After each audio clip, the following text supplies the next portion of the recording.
Alright, it's Barry and today I'm going to show you a really easy way to reuse your old drinks cans for Kratky hydroponics. Okay, here it is, everything that we need to make a Kratky can, and just using a standard 330 milliliter drinks can. You could use a bigger one, you could maybe use like a half-litre one or a 550 can or something like that, but I'm just going to be using these smaller ones just because they fit into my tent a little bit better. And then we've got a standard rock wool plug, so we need some kind of medium for the seed to grow in and to germinate in. That's quite important, so we're going to use one of these. We've got a tiny net cup, so we've got a couple of different sizes, but this is the smaller size because that is going to fit in to the top of our can quite nicely. We've got our seeds. What have I got? Red romaine for this one, so I'm going to be using a nice red romaine lettuce, and then I've got a little tub with some growing medium in it. So this is like a 60-40 mix of clay pebbles, which we use for retaining moisture and for aeration so that the roots can grow around them and not get all compressed in. And then it's got a cocoa fibre base to it in smaller amounts. So it's an inert growing medium. There's no nutrients or anything in there. And we are going to add those to the water mix. I've got some Mega Crop. Picked this up on Amazon and it seems to be working quite nicely. I've never used it before. I normally use a 2-part liquid mix for hydroponics, but I've decided to give this a go as well. And it seems to be doing quite nice up to now, so I'm going to use this for this one as well, and see how that goes. So the first job, you need to soak this in some water, make sure it's well hydrated, and then it'll be ready to go. So get that out the way and get that in some water. And the next job, we're going to get our can, and I'm going to use a tin opener to cut around this rim at the top on the inside. So I want the inside bit cutting out, which is basically this disc, the cap, the hole, all of that sort of stuff. So I'm going to use a tin opener to cut that off, and then we'll have our container. There we go. So I've cut that off. You can see it is basically a plant pot with no holes. Just do be careful if you're doing it.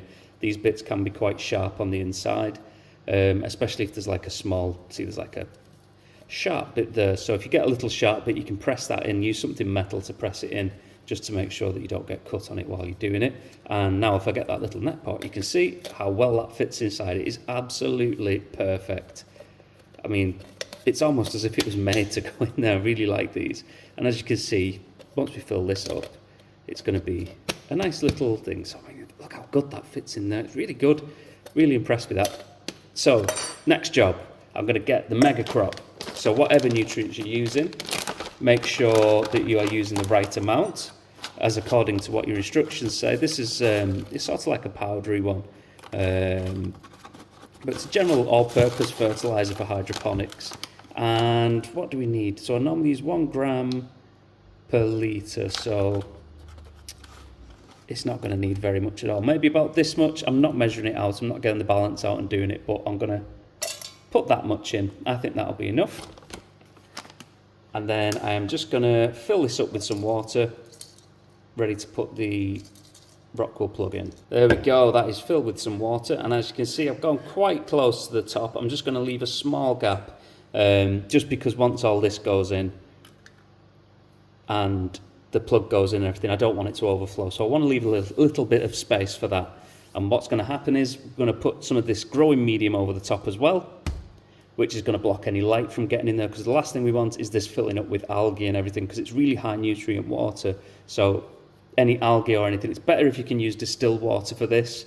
I don't have any today, but it is better to use distilled water just to make sure there's no contaminants in there. But yeah, as soon as algae gets in there with the amount of nutrients, and if it's getting light as well, it'll just take over and release some nasty byproducts in there, which aren't going to be very nice for the plant. And they're also going to strip all the water of the nutrients, which we don't want as well.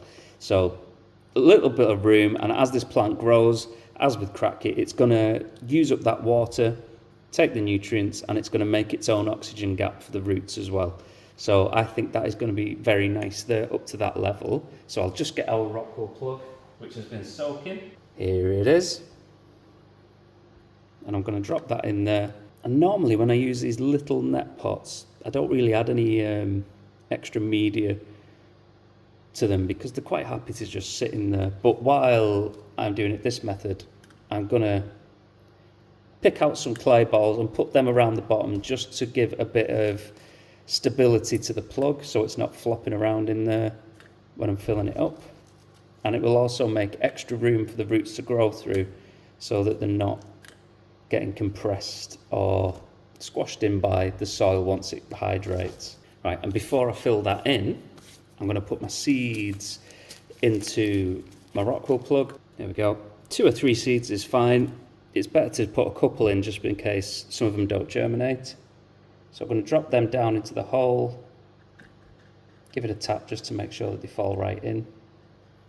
There we go. And now I'm going to fill it up with some of this loose cocoa fibre just around the top, just to make sure that, like I say, we've got a seal for the light, and it's also going to uptake some of that moisture and nutrients as well, so it is nice and protected and well hydrated.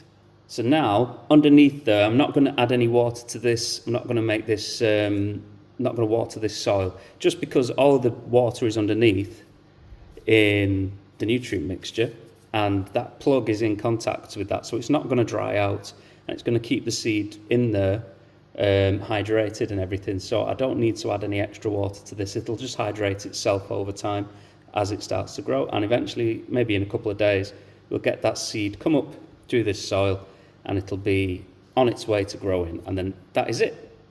Coke can, Kratky system, no extra effort needed. So let's have a look how this gets on in the next couple of weeks. And this is one of the cans that I did, I think maybe 3 weeks ago now, and it was just basically so that I could test if it worked and everything for the video. But yeah, it looks really smashing. This is a Freckles lettuce that I tried for this one. It got a bit leggy at first, so the stem's a bit long on it because I didn't have it close enough to the light. But since then, it seems to have come back quite nicely, actually. If I lift this up, we should have some roots underneath. And you can see the nutrients haven't gone down a great deal yet because it is only still small, so it hasn't used a lot of that moisture. And yeah, quite a nice little thing, actually. So if you've got some fancy cans or something, maybe if you're into your craft beer or something like that, and you want to use some nice like cans with art on them and stuff, it might be a nice thing to do to stick on your window ledge and stuff. But apart from that, really pleased with that. So there you go, Kratky Coke cans, smashing.